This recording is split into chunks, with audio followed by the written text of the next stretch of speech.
I'm Leah Lawrence. And I'm her husband, Mitch Lawrence. And you are listening to the Southern Spirits Podcast, where I regale my husband with Southern stories of the macabre, the creepy, and the strange. And I drink.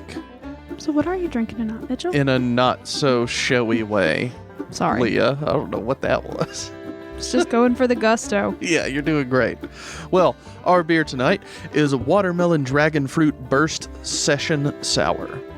This is brewed and canned at Wicked Weed Brewing in Asheville, North Carolina. 4.5% alcohol by volume. Let's read the can. And they go real into it with this one. This is deep, so. All right. Ale with watermelon flavor, dragon fruit powder, and natural flavors. End quote. All right, nice. So there's a lot of information there, a lot to parse through. You could just look at the name of it, and I think you'd get the same thing. So look, I appreciate a beer that's straightforward and doesn't like take me on this flight of mythological fancy like Orpheus does. You know, I do love a good flight of mythological fancy. Okay, here comes the booze cat. Sorry, y'all. Good God, Steve, couldn't you have prepared yourself first, Steve? I'm sorry, y'all. He is headbutting our camera. Yep. And there's his butthole. Yeah, just have fun with that, YouTube. Okay, about the beer. Sorry. It's 0% sour. It's not sour at all. 100% D word, though. This is wonderful. It's light, crisp, refreshing, almost grapefruity. It's over into that area, but it's amazing. I love it. I give it a 9 out of 10. Leah even tried it, and she was like, oh, that's okay. It's fine. It's just when I see something that's got that fun of a can and it says that it's a sour, I'm legitimately expecting it to be a sour because sours are like my favorite style of beer.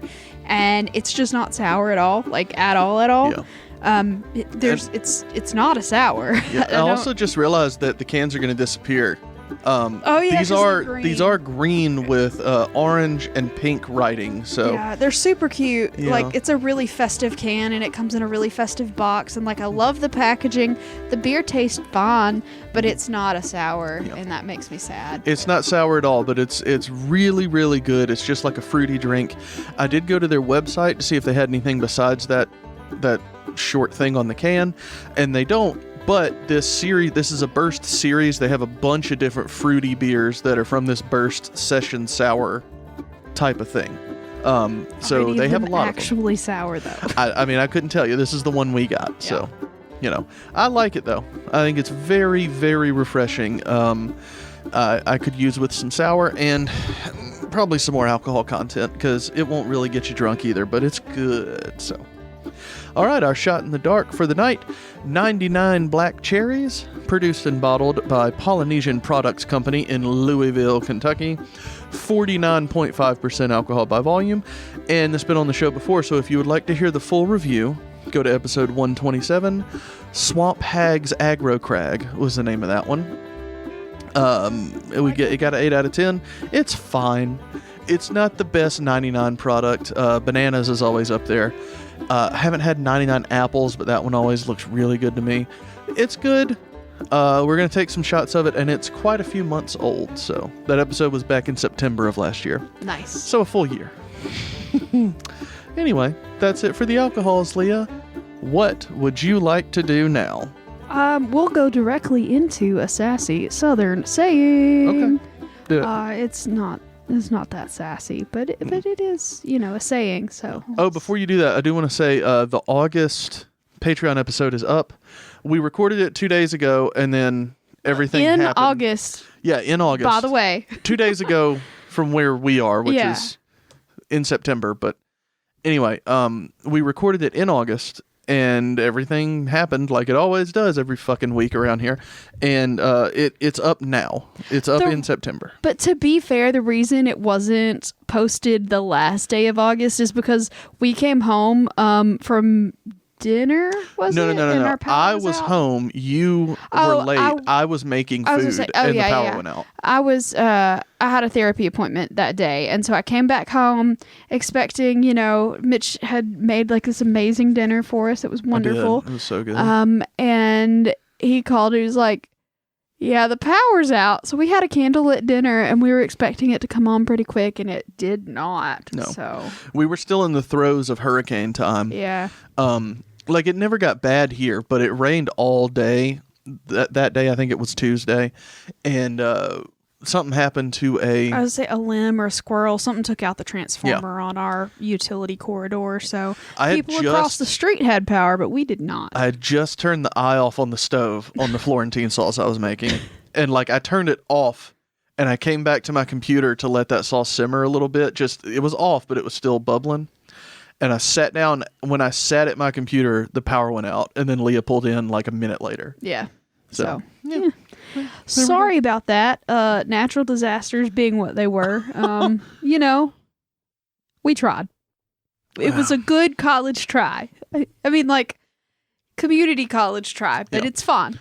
Still made some wonderful chicken Florentine. Agreed. Ooh, it was good. All right. Anyway, so enough about that. Our sassy Southern saying for the evening is, there we go. Chewing the fat. Chewing the fat. This is when, people in the South, they are generally, well, let's just say, they eat a lot of salt. I eat a lot of salt. That's the problem. Have a lot of sodium problems, as we've discussed the last couple of weeks. People in the South are real big, so you just walk up to somebody that you haven't seen in a while. Hey, how you doing? And you just bite them on the belly roll. You just gnaw it. Like, you don't bite hard. You just kind of massage it with your teeth, Or if you're a true Southerner, you don't have any teeth, so you're just massaging those rolls with your gums. You just... If anybody gums my belly rolls, we're out. This is an absolute no from me. Thank you very much. I give people explicit permission to gum my belly rolls. Oh, that just puts like just a nope in my body that I can't handle. God, how many times have I heard that? That is a nope in my body. Get it out of there. The entirety of my like body, that phrase put me into a fight or flight situation, and the immediate like response was fight. Like, but I will stab. Y'all have heard of a Southern goodbye, which lasts about 2 hours. This is a Southern hello. This is, you walk up to somebody, go, hey, what you doing? You just gnaw. Again, it's not a chew, it's a massaging on the love handle. Oh, gross. Just a little bit. And yeah, it's going to be a little salty. Not only do they ingest a lot of salt, they also excrete a lot of salt. And that's how it goes. Would you like to try again? No, I'm fairly confident this is what it is. This is called a Southern hello. No, that was disturbing in every level of just conceptually, just no. Chewing the fat just means that you're talking a lot. Like, the Hartselle Kroger is full of people just biting each other's bellies. Will you stop? It is. Oh, Jesus. That's how COVID gets spread real fast. Yeah, through belly bites. Protect your eyes. The mask. Well, most of them aren't wearing masks in the first place. But protect your eyeballs. Oh, my God. Imagine that if we could convince people that COVID spreads explicitly through your upper body skin being in contact with the air. How many people are going to stop wearing shirts? If the CDC's like, it's important that you wear a shirt, and all of them go, fuck you. I'm going into Kroger and I'm going to gnaw on some bellies. Have Meemaw over in the corner with just her big granny bra on. Yeah. Nice. Yeah. Anyway. But even that's too much protection. That's like when people put their thongs on their face. Oh, I already got burps.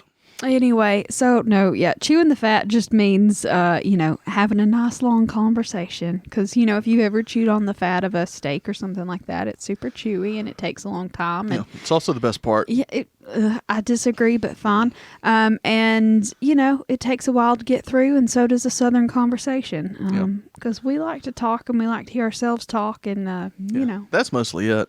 I think I've said on the show before, but I heard someone a long time ago make a philosophical statement of a conversation is just people standing around waiting for their turn to talk about themselves. And that's, really sit and think about that for a minute, and you're like, yeah, because I thought about it, and like I'm doing right now, someone will be saying something and I'll go, yeah, here's what I do in that situation. That's literally everything that I say. Everything that comes out of my mouth is this right here. There you Yeah. go. And see, I've always viewed it as a way to relate to someone, but turns out, no, I'm just narcissistic. No, I find a way to make it about me. that is technically a sort of a symptom of like ADHD and neurodivergence when you generally bring topics back to something in your life and you bring it up to sort of relate to someone. When you do it in a manner that's a little abrupt, a lot of the times that is a symptom of some particular type of neurodivergency, depending on what the other symptoms might be. But Yeah, I'm pretty yeah. divergent. I like to call myself quirky because I have never put myself in a position to be diagnosed, because every time I talk to my Scared of it. therapist, I get letters added to my diagnosis, and I feel like, I know I'm a weirdo and eventually I'll probably have to be diagnosed with something, but the anxiety and the OCD and the SAD and the all that shit, no thanks. Anyway. There is one thing that I would love for your therapist to say, and that's CBD. Let's get your ass chilled out. Oh, I think that would be more of a THC situation, but all right. Hey, whatever 3 letters gets it done. That's all I'm saying. Oh, NAP at this point. I'm tired, y'all. Oh, fuck. It has been an absolute week, and it is only Thursday. So, It's very bless true. my heart. And anyway, how about we get going on this week's episode? Okay. Hit me with it. All right. Well, we're going to have a short story at first and then a long story at second. So this is the first story, and it is the short story. And we're going to go to Georgia, and we're talking about the Cogdell Spook Lights. Spook lights. Spook Lights. Spook lights. Okay. So, Cogdell is in Clinch County, Georgia. It's on sort of the northwestern edge of the Okefenokee Swamp. And I just like to say Okefenokee for no good reason. So, try saying it. That's it makes one of you those happy. things that I always thought was just a made up thing for a country song. It's just, Okefenokee or whatever. Yeah. I like Pontchartrain. Thought that was a made up word for a long time. And I was like, wait, we're going over a made up bridge going to New Orleans? No, this is Lake Pontchartrain. Somebody made that word up. I don't believe it. Anyway. That's just one of those. Yeah. So the Okefenokee Swamp, they're in Georgia. Anyway, it is the largest swamp in North America, and there's a lot of fucking alligators in it. Don't go looking. Yeah, I would say you can go looking for these spook lights, but just be aware of the alligators in the area. Just FYI. Anyway, so speaking of, I saw a thing that somebody posted. From the hurricane in Louisiana, they walked out their back door and it was flooded, and there was an alligator in their backyard, like swimming in their backyard. No thanks. See, and our property backs up to sort of a little rivulet from the Flint River, and the Flint watershed has plenty of alligators in it. Mm-hmm. And if it ever got like bad flooded Like here, torrential. like it did there, I could see an alligator showing up. We're a little bit far up the hill for it to be a problem for us, but further down the hill, we could see it on our street. yeah, I was gonna say we could sure. see the neighbors' alligators, but that's about it. Oh, howdy, gator. Go ahead, please. Sorry. But yeah, so spook lights. A lot of people say they're will-o'-the-wisp. They call them earth lights or swamp gas or whatever you want to call them. But we've talked about a couple spook lights before, specifically in piezoelectric hootenanny, I believe. That's deep cut. That's very early on. That was the Gurdon light from Arkansas. So we've talked about that one. And it actually has a similar origin story to this. Like, pretty damn similar. So, Exciting. yeah, it's fun. So about the town of Cogdell. Cogdell is basically just a couple of buildings at this point. It is very small, and I don't really think that there's much of a town left to talk about. It started off, it was settled in 1914 by a man named Alexander Kelly Sessoms, and shot in the dark. Son of a bitch, Leah. Okay, let's load gun. Let's shoot gun. Oh, wait. There we go. Shot in the dark. Why did Mr. Sessoms call the town Cogdell? Okay. Did he name it A, after a racehorse, B, after his mother, or C, after a patent medicine? That sounds like a racehorse to me. I'm going racehorse. You're incorrect. All right, well, go ahead. Cogdell was his mother's maiden name. Of course it was, but plot twist, his mother was a racehorse. and his father was a hamster. Oh, and the town business was an elderberry distillery. No, it was a sawmill and a turpentine still, actually. So he owned most of the area. He owned all the area's forests, and he built a sawmill and a turpentine still. And he basically built a company town there in Cogdale, which is strictly what it was. There wasn't like any kind of local...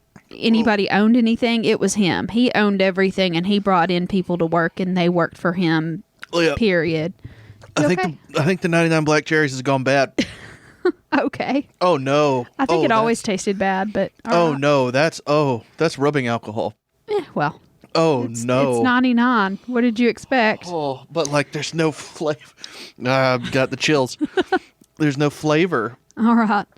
Anyway. Oh no.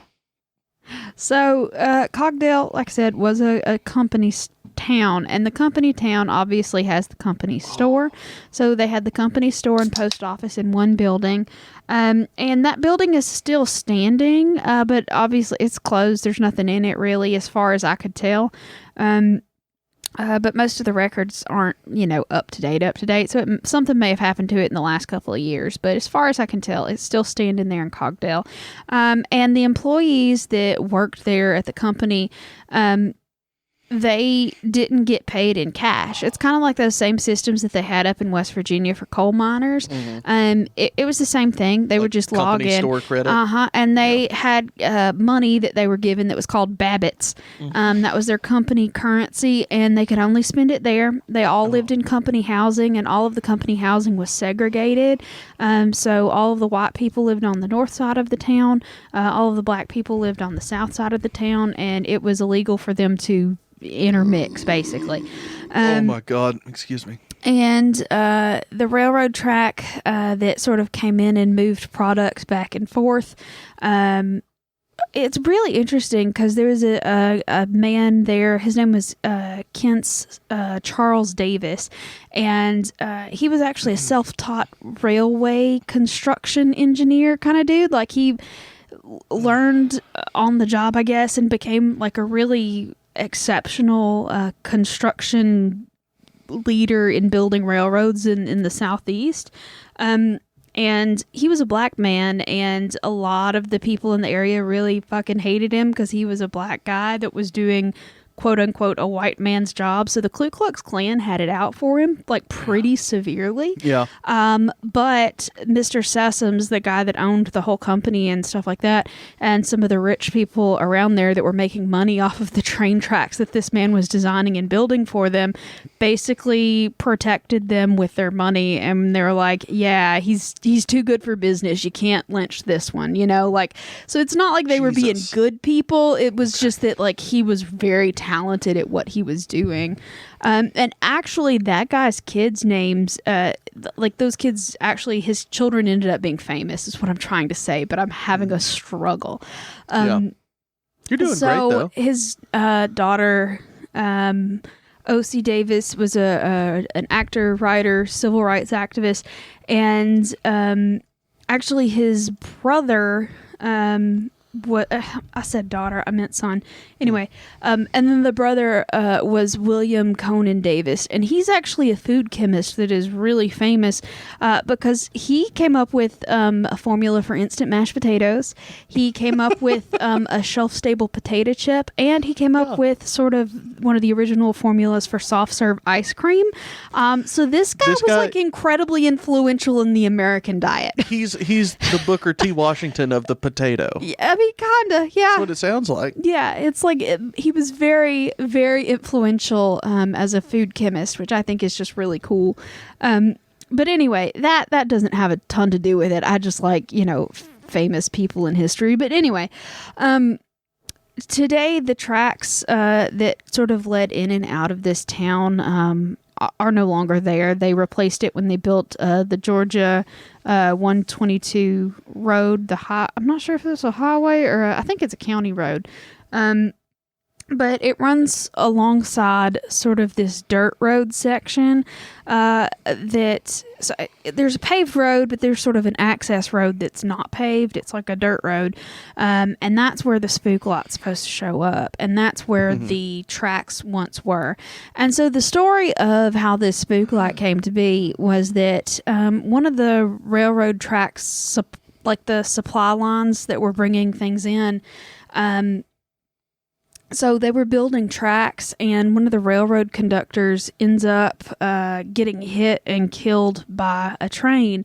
And the whole time while it was coming towards him, they were trying to signal, the train, hey, this is the end of the track. You need to fucking stop moving and all that. Yeah. So he was waving his lantern frantically back and forth, trying to get the train to stop to prevent it from derailing. And he ends up, getting hit, getting decapitated. And apparently in this one, the guy, is forever waving his lantern and looking for his decapitated head, which is eerily similar to what happened in the story of the spook lot in Gurdon, Arkansas. So I don't know what it is about railroad tracks and people getting decapitated and looking for their head, God. but man, there's a bunch of them. Yeah, I mean, does it really matter where it is? Like, what are you going to do with it when you find it? I've always wondered that about like decapitation ghost stories. Like, yeah. I mean, even if you do find it, it's going to be a little rotty at this point, Yeah, it's. I mean, like the rest of the body, though. Like, what are you going to do with it? Like that thing we've been watching on Netflix. What's the name of that thing? What thing? The horror series. We haven't finished it because we didn't watch the third one yet. Those movies. Oh, the Fear Street. Yeah, Fear Street. Because that whole thing revolves around the hand of the person, and it's like, what? Why? Why do you care about your hand? Baby, you dead. Calm down. Yeah, like I'm not gonna be whole without my hand, bitch. Take what you my gonna hand. do with that hand care. anyway? Yeah, like what do you need it for? That's all. That's all. I don't have. I wasn't going anywhere with that, Leah. Don't look at me like that. Jesus. I'm sorry, but for some reason, it reminds me of a TikTok that I watched yesterday, I think, that apparently this lady's like she's a witch, I guess. Like she does herbal remedies and that kind of stuff. She likes to normal modern day witchy kind of stuff. Yeah. And she has a daughter, and the daughter likes to play with like her dried herbs and stuff like that. And she lets the daughter make her own potions, whatever, mixing things, that kind of thing, just having fun as a family. And apparently the daughter had gotten into her stuff and decided to make her own potion one day without permission. And anyway, it ends up that she made an absolute soup out of her mother-in-law. What? The mom's mother-in-law, like that she was dead. And it was the cremated ashes. The little girl didn't know the difference between some of the like ground powders. This is a real used. person. Yeah, no, this is legitimately. Okay. And like she showed the urn, and she's like, God. if anybody has any ideas of how we can dry out my mother-in-law, like let us know. But yeah, so the little girl like was just playing with the cremated ashes, trying to make a potion, and it was the lady eventually found it was no. That's what she said. She was like, we asked her, and she's like, I'm so glad that saved us such a therapy bill for later on, because I don't know how you deal with drinking your grandma, but anyway, it was very humorous the way she told the story. But yeah, I don't think so. It was funny. That's fucked promise. up. Well, I mean, it's inorganic matter at that point. It's not. Yeah, there's nothing wrong.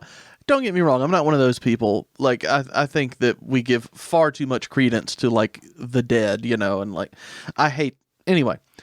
But that is fucked up, though. If you eat whatever's left of someone by accident or on purpose, it's fucked up. The little That's all I girl was was just saying. mixing it up with glitter and herbs. That's it. Yeah.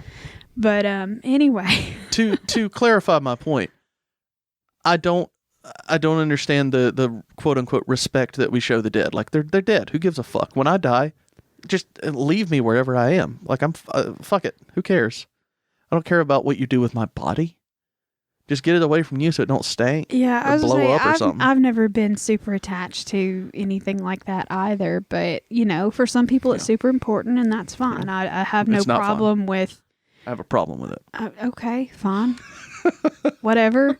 But like I said, I mean, my mom wanted to be buried, and I know traditionally that's what she wanted, and so that's what we did for her. And, you know, I'll put flowers on her grave after my dad passes away and maintain that because I know that's what she would want. But, like, as for me, fuck that shit. Yeah. Burn my ashes, you know, hose me down the tub. I don't care. I'll never forget the face that your grandmother made when we were in the funeral home talking about what to do with your mother. Yeah. And we were talking about the coffin and she would have wanted the cheapest coffin. Nobody wants anything super expensive. And somehow it came up and your dad was like, no, I want to be cremated. And his mother, the face she gave him was like, she didn't say anything, but the face was just, what the hell? Where did I go wrong? Was that face? It's like, this is from the woman that has 2 burial plots, all right? Yeah, for real. Okay. Well, she had 2 husbands, so that's true. She'll get buried wherever she gets buried. But that's what I'm saying. Like, she has a lot of weird ideas about it. But like I said, when the time comes, and Lord willing, it is not soon, but when the time comes, we'll do exactly what she wants because that's... She said most expensive waterproof coffin. Yeah. Because she wants to come back when Jesus comes back. I mean, pretty much. My question to that is, I've said it on the show. I don't want to go through it. The same body you're in right now because it's kind of fucked up. I was going to say, if we're not getting an upgrade, I'm good. Yeah. Like, are you going to put me to my healthiest? Or am I dying with the body? Or am I coming back with the body I died with? Because fuck no. There's going to be something wrong with what I have going on. Yeah. When I die, without a doubt. So, anyway. I agree. Go ahead. Anyway. You may continue. Yeah, so that's the Cogdell spook light. So they still see reports of the lights out there, and there's certain areas and stuff that you can drive off and park. They say that you're supposed to, I mean, there's a bunch of different stories. Some say that it needs to be, you need to go out there at midnight and you've got to turn off your lights and you just have to wait, and sometimes it shows up and sometimes it doesn't show up till 3:00. But a lot of people have seen this particular light. The people that have said it say it's about the size of a beach ball. Mm-hmm. It's about 10 or 15 feet off the ground most of the time. It floats out of the trees, it goes back into the trees, it floats back out of the trees. One lady that was interviewed for this paper article that I was reading, she said that it was, back in the 60s, and she and a bunch of her friends, they had 2 cars full of people, and they had gone out there and they had cut the lights and they were waiting to see it. And sure enough, this thing floats out of the woods and everybody's freaking out at this point. And they... So the car that she wasn't in, the one that they were next to, apparently they freaked out and tried to crank the engine to get the fuck out of there. But the engine wouldn't start, and the light it was sort of a green glowing light. Some people say it's white, some people say it's orange, but most of the time you'll see it described as green. And it sort of floated under the car, or it sort of floated over into one of the headlight beams, then into the other headlight beam, and then it sort of bounces under the car, kind of like it's just sort of looking around, and then it comes back out by the license plate, and then it sort of floats back into the trees. And at that point, they were all too freaked out to continue sitting there and letting the light poke around them. So they went the fuck away. And then other people said, that basically people were generally only using that as an excuse to go look at the light. It was just a reason for teenagers to go, hang out in a very dark, secluded spot where they can... cigarettes. Well, I mean... And drink. Making out and stuff was that. Yeah. They were necking, Mitchell. Necking. Yeah. You're right. Nobody fucked back then. No. It was just necking. Yep. And so that's mostly what people think, that the originating sort of the reason behind why that story was popular and continued to be spread. It's just because it was a very convenient reason to go not at home, something to hang out and go do, and it's a very secluded area and that kind of thing. So yeah, I just think it's a fun little local spook lot. And there are actually a bunch of spook lots in that area. There's like 5 or 6 towns in that same general area, all sort of bordering the swamp area, that all have different spook lot stories associated with them. Some are very similar to this one. Some are, lost lovers or lost, treasure, that kind of thing. Most of the time, the spook lot stories will have something associated with them like that. Yeah. But weirdly, it is all sort of focused around the Okefenokee Swamp, which leads a lot of people to believe that, one of the main, theories that people actually put credence into about these spook lots, because these things happen all over the world, most famously in like the peat bogs in the UK. They call them will-o'-the-wisps there, but yeah, they're a documented phenomenon that they happen out there. And a lot of people think it's swamp gas. It's just some kind of phosphorescent gas that's rising up out of these marshlands that's making all this luminescent glowing balls. I don't know. Yes. Hashtag glowing balls. I would agree with that assessment. It's some kind of gas but thing. Why does it jump around and bob around? Because there's gas everywhere out there. And I gas guess. sometimes has that visual, mirage But most of the time thing. they're seeing it in the pitch black, though, because you're in the middle of nowhere. And especially back in the 60s and 70s, there was less light pollution coming out from any of the surrounding towns. Mm-hmm. And so there's not a lot of anything to... Look, I'm no scientist. Well, clearly. I'm just saying. You think it's gas. I think it's gas. In my experience, it's usually gas. Alrighty then. Okay. Thank you. Well, that information was taken from a lovely article on Atlas Obscura about a dude went out looking for it, and it was really fun. And it was funny because at the end of the article, he saw a light. He was waiting and waiting and waiting, and he finally sees this light, and he's like, "Holy shit! It's the spook light!" And then he realized it's just another car driving on the same road past. He was like, "Well, fuck," Yeah. So there you go. It's teenagers going further out to fuck. I guess. Yeah. If you want to fuck, you got to get deep in there, deep in that swamp. Ugh. That's when a gator's going to chomp your pecker off. Hey, tell me about it. Tell me about it. Oh. Okay. Chomp, chomp. So first story's done? Yeah, the first story's over. Well, I enjoy the lights. I always enjoy the lights. Yeah. So thank you for that. We're going to go move over to something that's a lot more heavy. Okay. So just as a warning, there is, trigger warning, there is some abuse, of minors. And it is a cult, so if you have any religious trauma, maybe sit this one out. But we got to give the camera a break. You know that. Oh yeah. I was going to say that's a good teaser, though. Coming shortly. Coming up after this break. And there's really not a break, but After we hear from our sponsors, of which we have none. But anyway, we'll be right back.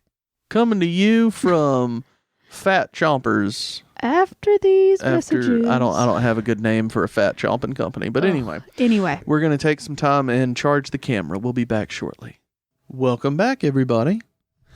We are now ready to get into Leah's terrible, awful, no good, very bad second story. Are you saying the story is no good, or it's about a bad topic? Because I would think bad topic. That's what it sounds like. Yeah. Sounds definitely. like bad topic. Mm-hmm. So we're going to Mississippi for this one because, why not? Well, yeah. Yeah, okay, I take it back. Bad story. Yeah. Mississippi. We're going to St. Paul, Mississippi, and we're going to be talking about the Move cult, which is still an active religious organization. Really? Yes, and still a cult, by the way. Don't join them. But do what you want to do. Do how you do. The only thing is they do have a vaccine requirement. They don't. So good luck. You don't know that. You don't know that. I can guarantee you they don't. But anyway, so maybe don't join a cult, but we're going to be talking about specifically the move. They had a sort of cult compound in Sapah, Mississippi in the 70s, and it was called, the Sapah Church, but it was also sort of locally known as Deliverance Farm. So we're going to be talking about that. How exciting.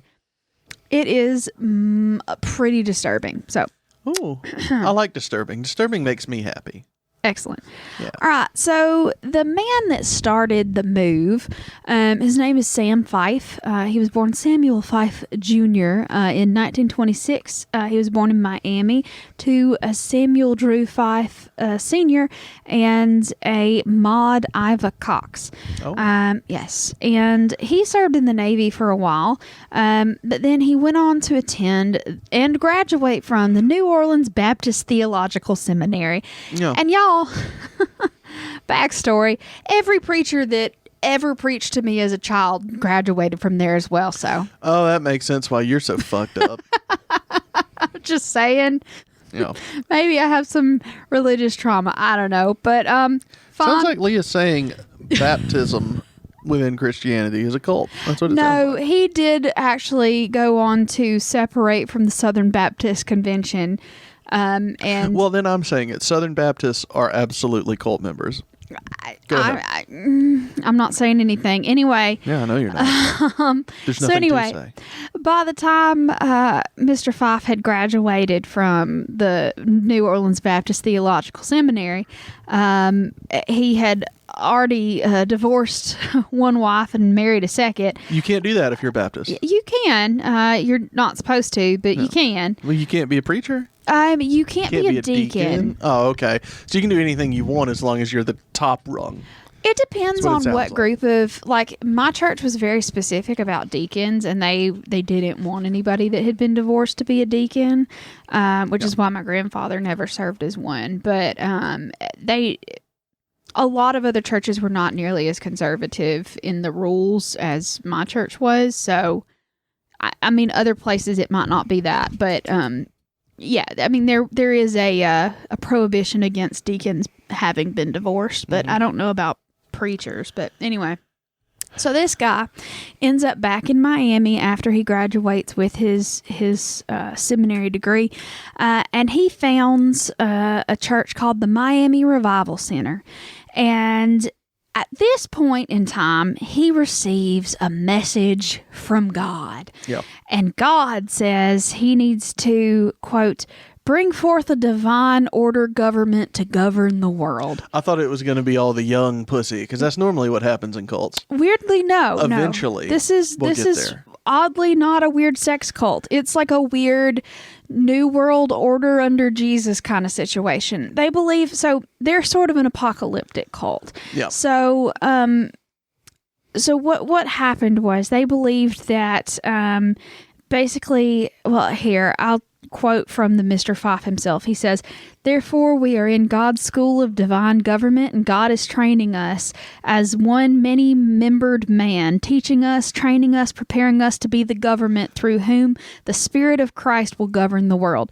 So they're literally attempting to set up a one-world government under this Fife guy. Yep. Like he receives a prophecy in 1970. Receives a prophecy. And he said that the world was going to come to an end in a few years. Smartly, he didn't give a number that I could find. Specific date? He didn't give a specific date, because when you give a specific date, you fuck yourself. Like that's a normal thing. It's been happening for forever, but especially over the last year, there have been so many people who have given a specific date. The world is ending this day. Yeah. There have been, I know that you may not hear about them as often, which I didn't think I did either. But then, good God, there are so many people over the last year since COVID started, especially, who were like, the world's ending this day, now, right? What's about to happen? It's so much fun when they're wrong. It is fun. Unless this is all just a simulation. Do you know about simulation theory? Yeah. That's a bunch of bullshit. But all right. You don't know that. You might be saying that because the simulation wants you to say that. Fine. And if I'm in a simulation, y'all, can we slim down a little bit faster? Like, if this is like one of those sim slide bar pixelated, like, get big tits, get small tits, big butt, like the character creators. Well, someone that's operating my sim, please just slide those sliders back down. The NPCs have gained a consciousness. I'm gonna need someone to really, fix my hair, my makeup. I just, if it's a simulation, y'all are doing a bad job controlling us, is all I'm saying. Who are you talking to? Whoever's controlling me in this fucking sim situation. It's just you. It's you playing a sim because you love the Sims so much. You've actually been playing for about 15 straight hours, and I haven't awoken you yet. I'm fine with that. No. Let me play. It'll be great. Anyway. But yeah, so they believed that the apocalypse was coming, and so what they had to do to prepare for this apocalypse, because Jesus was going to set them up in style. They were, after this fiery apocalypse and all the heretics were dead, they were going to be able to rule what was left over with, whatever they wanted to do. It was their world after that.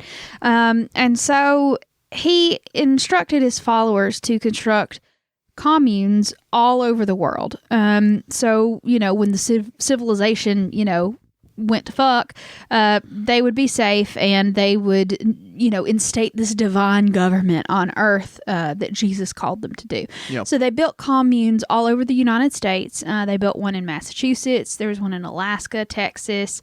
There are a few in Canada, a few in South America.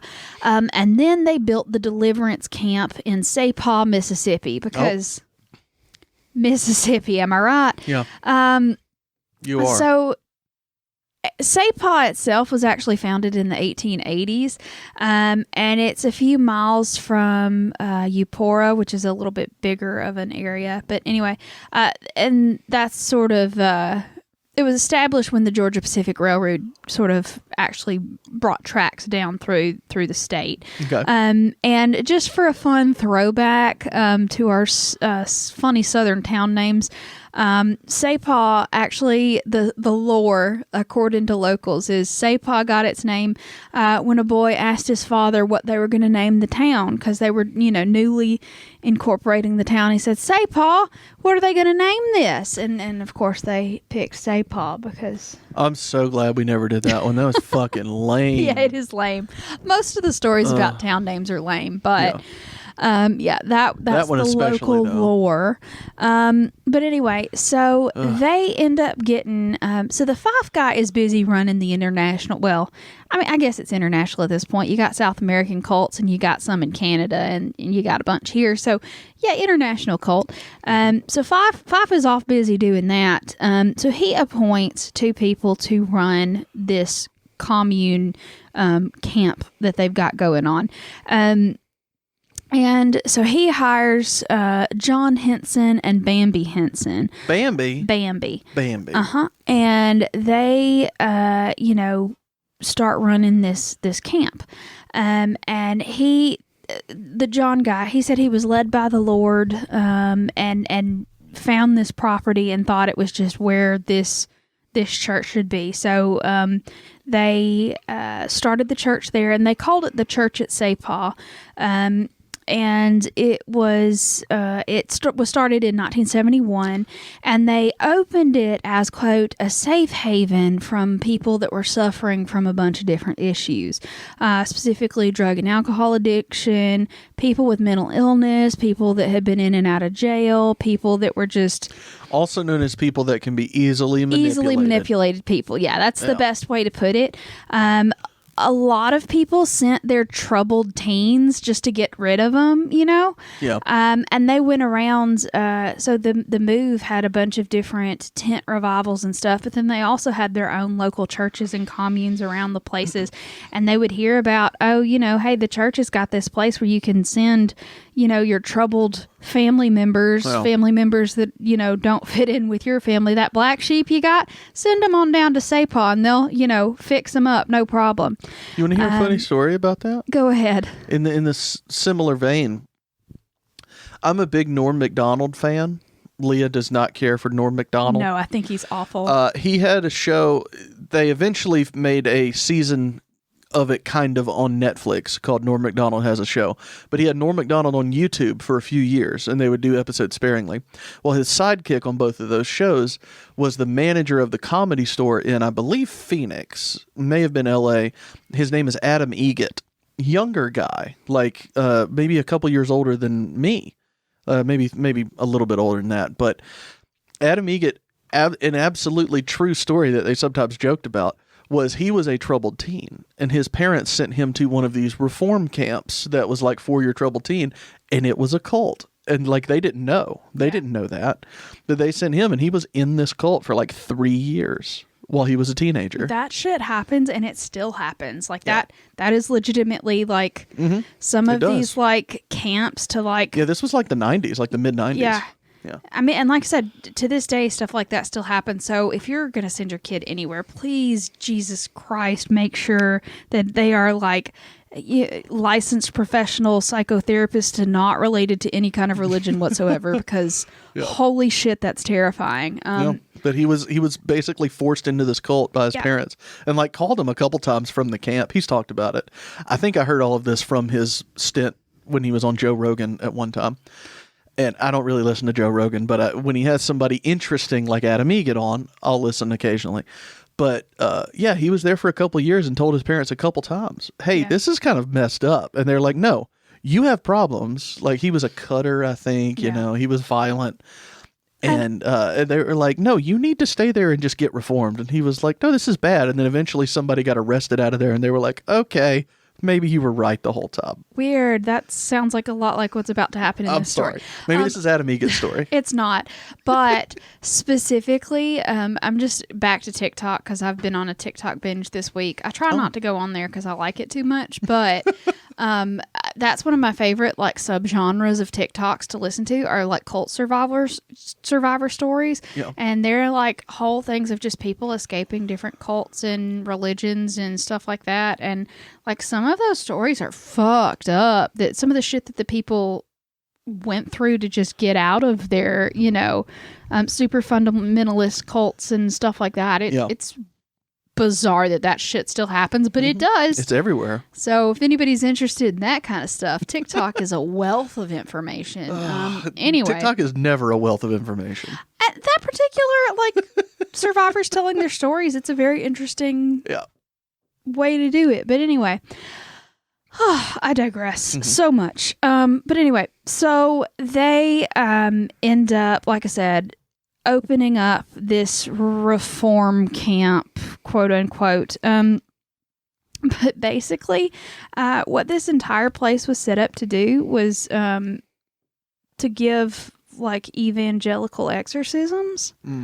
Great. And the belief of the cult was that everything was demons. Like everything. If you drank, demons. If you flirted too hard, demons. If you had a stub toe, demons. You got diphtheria, demons. If you had diphtheria, it was demons. And that's not a joke. They did not believe in like medicine. It was if you broke your arm, like you sort of set it back in place and you just sort of dealt with it while Jesus healed you. Demons. And it was the demons that were in you that caused you to fall and hurt yourself in the first place. If you got the flu, it was demons. And so they would pray for you, but they really wouldn't do anything medically for you, which is not great when you've got a bunch of drug addicts. No, that are, it's not. But for me, fucking hilarious. When you've got a bunch of drug addicts that are, detoxing off of whatever substance happens to be a problem. They were detoxing off of demons. Yeah, apparently. But anyway, there are a lot of survivors that have told their stories over the years about this particular cult. And the article that I'm basing this information off of got into several of their stories, and I just wanted to tell you about some of the things that they talked about, how they got in and got out and all of that stuff. So the first one is there's a lady named Ellie Salerno, and so she was 12 years old, and she was just like a normal kid. She doesn't remember being like super problematic. She wasn't drinking. She wasn't smoking. She was just like an annoying 12-year-old, you know? Huh.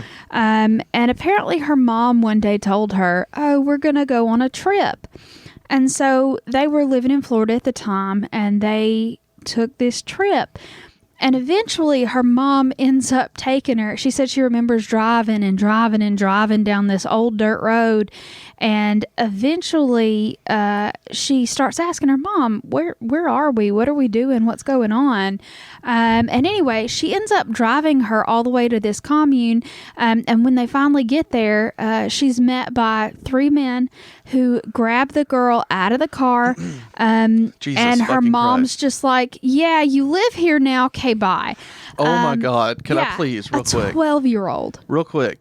This is literally what happened to Adam Egget. Yeah. Like, he said that his parents told him, "We're going to look at this camp." They drove him there.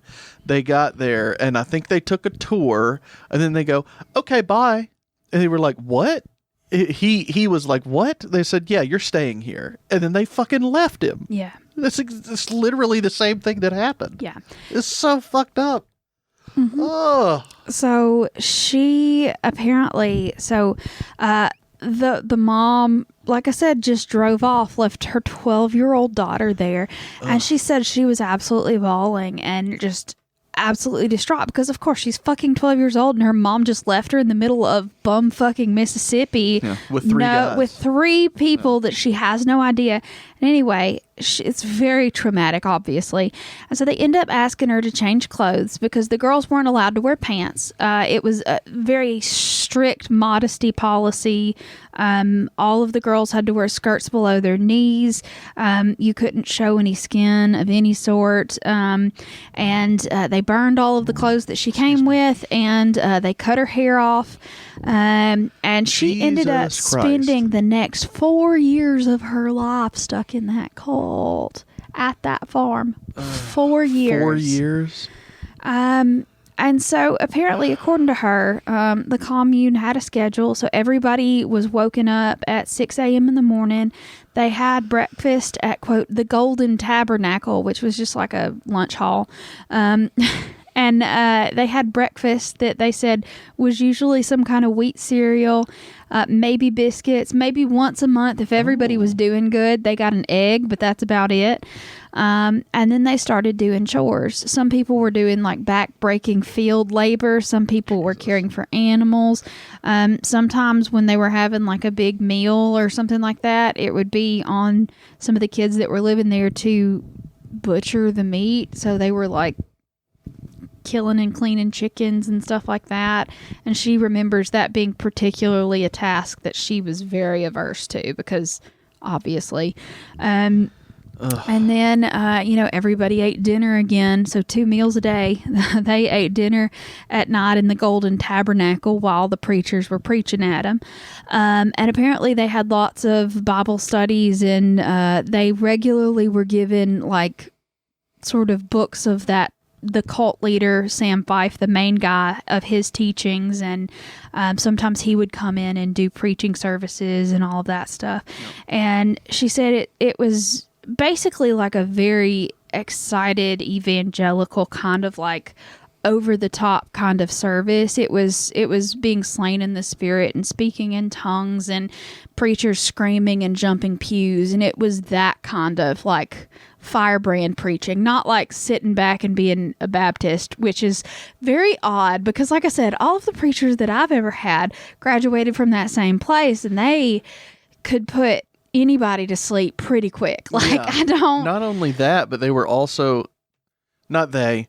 I was at 1 or 2 services of one of them, and he was, fire and brimstone kind of guy, but not animated with it. He was very boring, but he was like... he was a little extreme. Yeah. Let's put it that way. Yeah, you're going to hell, but you might take a nap before you're going to hell, but come to the potluck first. Exactly. Like, everybody who's not me is a heathen and they're going to hell, but I would still like to have some soup if you got some. Yeah. So like I said, I don't know where they got that sort of brand of extreme, excitement, but that is definitely not what I experienced from any pastor that graduated from that same place. But all right, fine.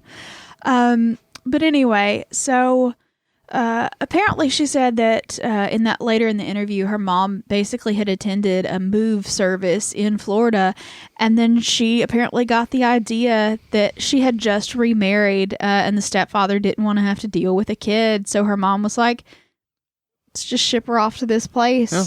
That sounds Why great. not? Like, I don't have to worry about my 12-year-old girl anymore. Yeah, sounds great. What the fuck? What Anyway, a great idea. and so she said that she lived in a trailer that had 5 bunk beds on each side of the trailer. And she said her roommates were people that were severely mentally ill, people that were heroin addicts. They were like adults? Yeah. And she was 12? Yeah, I mean, there were other kids, but I mean, they were housing everybody together. Okay. I don't like this at all. Yeah, and she said that a lot of them, and they specifically took a lot of very seriously mentally unwell people, like people that legitimately had borderline personality disorder, and people that had untreated bipolar disorder, and untreated schizophrenic people, and all sorts of like just traumatized people. And so to help these traumatized people, they would take them to what they called the gatehouse. And the gatehouse is where they conducted all of their deliverances, which is just, a fancy way of saying, evangelical exorcism. Yeah. And so they would, quote, be delivered several times. And anybody that was undergoing one of their exorcisms had to be kept under supervision at the gatehouse basically at all times. So they had no privacy. They were just, until the demons went away, you had to be observed the whole time. And to be delivered, basically, you were usually tied down to your bed, and they were restrained, hands and feet. And the exorcism included the elders of the church praying over them, putting hands on them, putting your hands on their head to cast out demons. They sang songs. They read the Bible. And if it didn't work out that great, they'd start hitting on them and beating on them and that kind of stuff, because you got to whip the devils out of them. I agree. I agree. And this lady said that she did, in fact. Actually, what I'm thinking is beat the devil out of it. Yeah, that's a paintbrush, not a person. Yeah, never mind. No, not the same thing. Yeah. But yeah, so she said that she actually saw a few exorcisms while she was on the farm, and she said that it was terrifying because a lot of these people were either mentally ill or mentally handicapped, and like they were being beaten and didn't know what was going on, and like it was just a horrific nightmare experience. And she said that the voices that were coming out of them really made her think that there were demons or something, because she didn't know what was going on. No, they were just in a tremendous amount of pain. Yeah, they were just like really upset. And she said it was just super scary, and like she was at the age that she thought, the head was going to spin around and they were going to crawl on the ceiling. Like it was very, atmospherically terrifying for the people that were in the room.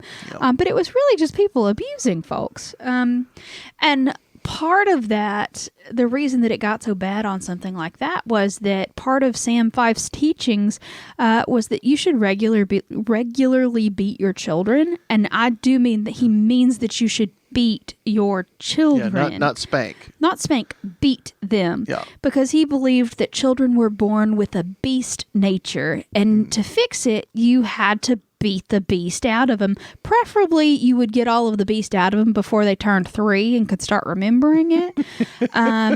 In one sermon, he said, he went into detail about belting one of his daughters, and he said that, I'm not upset when I do it. I specifically, I'm gonna beat them. I'm gonna beat the devil out of them, basically. And I'm not upset. This is just routine. I'm not upset. This isn't out of anger. I'm doing it because this is what the Bible told me to do, or whatever. And he said that, she would always end up with welts on her back, but he said that he would rather have welts on her back, at the end of this than have scars on her soul through eternity. And I'm just sitting here going, you're beating babies. Yeah. Well, excuse you. And he also said, like, to beat, like, infants. Like, even if if a baby started crying even after it had been changed and fed, you should beat the babies. Not everybody apparently participated in the baby beating, because I guess some people still had a little bit of morals to them. But it wasn't uncommon to beat infants, because you had to beat the sin out of them, basically, as an infant. I'm heated about it. It makes me mad. Well, I took a sexuality class in college, early college, and it was about, just anything that could come up in that regard. And I very specifically remember one of the topics being that there are certain people that when a baby makes a mess in their diaper, they get punished by those parents, and those children grow up with all sorts of sexual problems within their lives, because it's not a sexual thing, but it's associated with that area, of course. So the baby makes has a baby problem, and the parent gets upset and hurts the child, and that child grows up with trauma for the rest of its fucking life. Yeah. And you're talking about it's a religious thing, Anyway, I remembered that, and I wanted to speak on it. But so there was one woman there that she got into the cult because she was basically born into it, I believe. Like her grandparents were some of the elder ministers of the group, and she ended up going to this farm for a while. And so she started attending these meetings, about the time she was 12 or so. And she, was attending there at the church at Safa, because her mom had joined, and they were doing, all of the things and whatever. So she remembers that she was originally attending one of the churches in Ohio, and eventually her mom decided that, she was just a problem child and needed to be sent down to the deliverance camp. Right. So she gets sent down to Safa, Mississippi, and she ends up,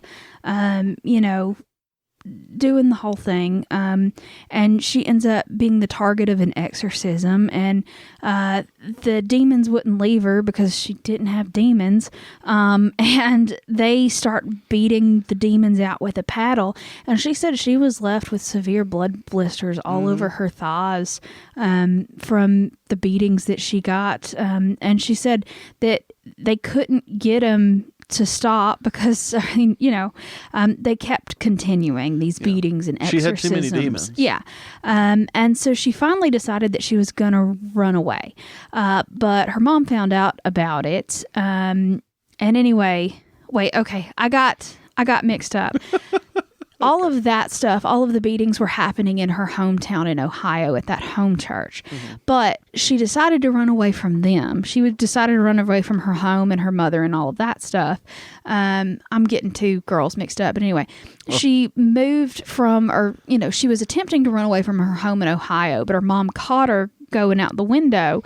And so she took her to the nearest airport and had her flown down to Mississippi. And that's when she ended up going to that camp in Safa. And they did the same thing to her. They start having her exorcised and delivered and beaten and all of that stuff. But she attempted to run away from that place as well, but they have night watchmen who patrolled the farm, and they had guards that stood outside all of the trailers every night to attempt to keep people from fleeing. And they even had the local police in their pocket, and anytime they found someone fleeing from the campus, they brought them right back. Because, according to the locals, it was, they were doing a community service by helping these people, by taking the societal outcasts so they didn't have to deal with them. Yeah. So, of course, people were pretty chill with them locally. And beating those people. Yeah, and it was basically just no escape. And at that point, she ends up just submitting and being like just a nice girl and trying to get by without getting beat anymore. And so it comes up, she's been there about 4 years. She's about to be 18. And the head of the John and Bambi, the people that run the place, come to her and they said that a man on the farm had received a message from God that he was supposed to marry her. And so she was only 17. This guy was only a few years older than her. So at least it wasn't like a super old dude. But he was, probably 21 or so. Okay, but that's not terrible, but still being told, hey, you don't get a choice in this. I'm going to marry you. God told me that I don't care what you say. God told me that I'm about to get up in there. Yeah. So she was a little bit weirded out about it, but she's like, okay, whatever. Yeah. And like she had an option. Well, she just kind of saw it as a way to get out of the Mississippi area. So she married her husband on Christmas Day of 1975 on one of the Canadian communes where her parents were living. And she said she cried for the next 3 days and was just like absolutely not okay. But she ended up really falling in love with the guy that she married, and together after they had their first child, they both realized, oh shit, we're in a cult, and they left together. So at least that's one good thing that happened from it. Yeah, that's something. Like at least she found a dude that was, okay, I guess. A little sketch to begin with, but like okay. But anyway, so yeah, eventually that Sam Fife guy, he sort of hyped himself up so much in that time period that he had begun to preach that he was basically immortal and that he would live forever and never die because he was so holy and in the Word of God. But turns out he was pretty wrong about that because he and a few other church members were flying in a plane in 1979 in Guatemala, and they crashed into the side of a mountain, and they died pretty hard. Yeah, they all died. So Jesus. After that happened, other people, there was sort of like a schism in the church a little bit, and there was people trying to get power here and there, and I think the Henson people attempted to seize power as well. But like it started becoming like a church-wide belief, and that's something that they still preach today, that he had obtained a level of spiritual perfection that was so close to Jesus that God had to call him home. Like he had done everything on this earth that he could possibly can to perfect his spirit, that he had to die. So that just puts me in the mindset of, I don't want to die right now. Maybe I should sin a little bit more. You know what I mean? Like, let's extend that time. Yeah, like if we're done here, I'm gonna do everything that I've wanted to for this whole time. Exactly. So, Shot in the Dark. Oh, it's time. Okay, I was gonna say it's been a while here, Leah. We're going a little long, but it's okay. Sorry. Told you it was a long story, but Shot in the Dark. John Henson, the leader of the Save Paul location, was sentenced to 10 years in prison. What was he convicted of? Yay. Was it A, tax fraud, B, child abuse, or C, kidnapping? Child abuse. Child abuse. Child abuse. Fucking just because it's the thing, I'm gonna say tax fraud. And you are incorrect. Son of a bitch! I really don't want to take this shot. He was sentenced to 10 years in prison after being found guilty of kidnapping a woman. I was hoping it was child abuse. No, it was kidnapping a woman named Charlene Hill, and he held her captive against her will at the commune. Go figure. Weird. Yeah, and apparently, they were doing lots of exorcisms on her, etc. It's always so weird to me when all these fundamentalist religious cults want to be communist at the same time. Like, it's so fucking weird, is it not? Not necessarily, because it's more of like a homesteading kind of building your compound survivalist. They don't see it as Right. They commune. don't identify as communists. They don't identify as a commune in general, because specifically that Henson guy, I read in this article about how he was very touchy about the word commune, and it wasn't a commune that they were building. It was, a religious center, and he was very against the word commune. But it was self-sustaining, and everybody but it was a contributed to the same self-sustaining farm where everybody, had division of labor and they lived together, etc. Yeah, it was legitimately a commune, but he, you can think your way around just about anything if you're that hard into something like that. Yeah, I mean it's mental gymnastics. Yeah, which is what. But anyway, he was convicted of that and sentenced to. Can I real quick just go ahead? Okay. I just wanted to do that because I might throw up after the shot.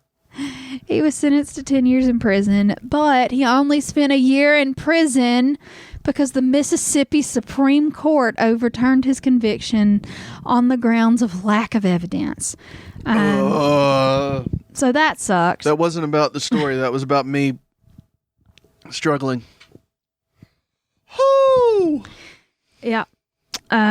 And anyway, so eventually after all of that shit happened and all of the legal stuff came down on them in Mississippi, they decided to pack up camp, and they ended up sort of splitting the commune. Half of them went to the commune that was in Georgia, and half of them went back up to Alaska. So what was the lack of evidence? Like, he obviously kidnapped the girl and made her live on the commune. I guess it was like she was so fucked up on whatever it was that she had been fucked up to be sent there in the first place that he said she wanted to be beaten and have the demons cast out of her, and she said I legitimately didn't. Some of us want to be beaten, Leah. You can beat the devil out of me anytime. All right, just in certain fleshy areas. Like, if you do anything on, like, say, my shoulder blades, we're gonna have a problem. There's no devil in my shoulder blades. And like I said, there was another part of it that I thought was incredibly disturbing about the cult, was that the mental patients, like the people that had mental health problems, that they fucked up even worse, and because they were torturing them, the ones that they couldn't get to act right, they ended up like driving into Atlanta and taking them to a legit mental facility and just offloading them there. Anybody that was broken beyond like actually, like if you had worn someone down mentally to the point where they were no longer functional and they were like insane at that point, they just decided, this isn't our problem anymore, and they dumped them off at like a psychiatric facility in Atlanta, just to sort of get rid of the evidence of all of the shit that they had been doing to these people. And it just what anyway, I don't know. Why are you freaked me out a little bit, but anyway, so at the height of this particular commune, it had over 300 members, and it was situated on 90 acres of land, but it is no longer there. There are a couple of outbuildings and stuff left, but for the most part, it's all just concrete slabs and Mississippi field, so that's great. But like I said, the Move church religious organization is still a thing, so I mean, maybe avoid that. I don't know. I can't tell you what to do, but like, there you go. So are they still treating people, quote unquote? According to them, they are not, but... No. But they're just a religious sect at this point. At this point, they're just an ultra-conservative, apocalyptic sect, yeah. They still believe that the end's coming real soon, and since 1970. Yeah. Real soon. They're very relatively speaking, it could be real soon. Sure. Yeah. But I mean, they've kind of got like that same, like the Jehovah's Witnesses are also considered an apocalyptic organization because they've got that very it's coming any day now kind of thing. Yeah. And they've got that very similar like apocalyptic kind of viewpoint. And I mean, there's several Wikipedia articles on them, and they've got their own website and shit if you're interested. I'm not, but whatever. So that particular article was taken from a local Mississippi news station. So it's www.wlbt.com. And I highly recommend reading that entire article because some of these firsthand accounts from these women is very interesting. Yeah. And then also in 2019, one of the survivors of this place called in to Coast to Coast with Art Bell.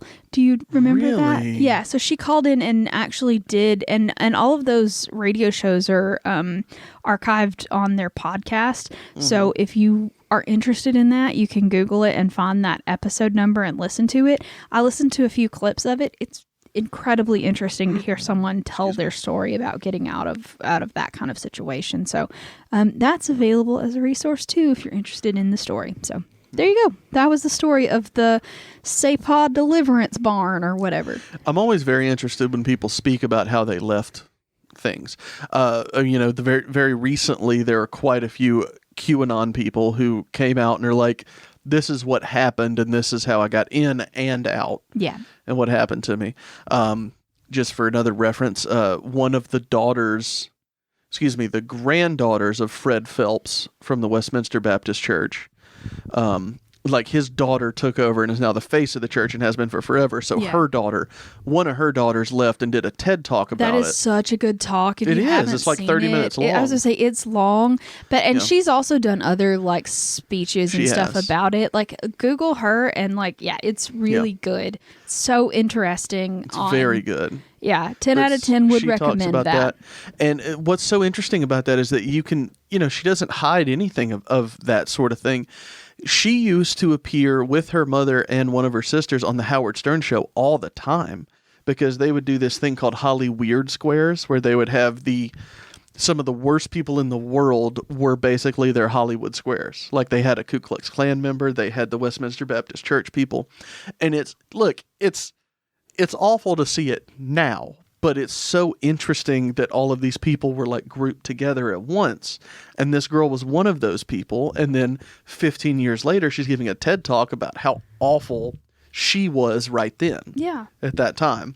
And not, was it... I was going to say, I don't want to say it wasn't her fault, but, she was thrust into that. I was going to say, if you're born in something like that, that's just not something that you can escape. I mean, and she did eventually with the help of others, and she realized the error of her ways, and, she's gone a long way to, healing those wounds and building bridges back with communities that she severed, because of her family. But, yeah, it's a fascinating story, and I would highly recommend, just looking that up and watching it, because... I love...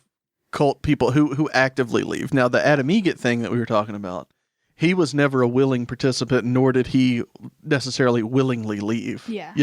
He was thrust out of it just as he was thrust into it. That sort of thing. Yeah. I still enjoy hearing that, but just cults in general fascinate me. Yeah. Because... then you need to get on some of the cult TikToks because that shit's very interesting. I don't want to do that. But it's just the susceptibility of the human mind has always really intrigued me. And especially in the last, 4 years where people are like, there's an insider and he loves pins. And it's like, well, it's just the 4chan guy. And they're like, no, it's not. And it's like, no, it's just the 4chan guy who's a moron and is making shit up to make you look bad. But anyway, are you ready for the toasty toast? It is not good. Well... at this point, what can we expect? All right, everybody hoist your 32 ounces of water high into the sky. We're going to toast. A glowing light above a Georgia swamp, it's worth the drive for a nice private romp. Oh. A cult in Mississippi, who would have guessed it? With all of that abuse, most grew to detest it. Drink! What was wrong with that one? What didn't you like about it? I just thought it was really wordy and kind of meh. No, it was fun. It flowed well. It rhymed. You didn't force anything. Thank you. It was good. It was good this time. It wasn't forced. And Steve stayed the whole time. Because he's a good boy. Mm-hmm. All right, are you ready to wrap it up? Yeah, I guess so. Are you ready to wrap it up? Yes, sir. Okay, well, thank you so much for listening, everybody. Follow us on all of your social media platforms. Join the Patreon, patreon.com/Southern Spirits Podcast. Brand new August episode about mass hysteria. Woo, up hysterical. Right now. It's not hysterical. I mean, It's fun. It's literally hysterical in a mass sense. Yes. What else?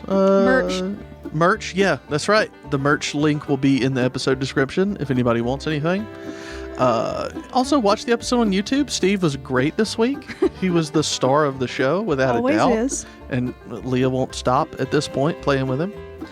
Send us a postcard. Anything else interesting to P.O. Box 1743, Hartselle, Alabama 35640. Anything else, Leah? That's everybody. Okay. Well, thank y'all so much, and we will see you next time. Bye, y'all.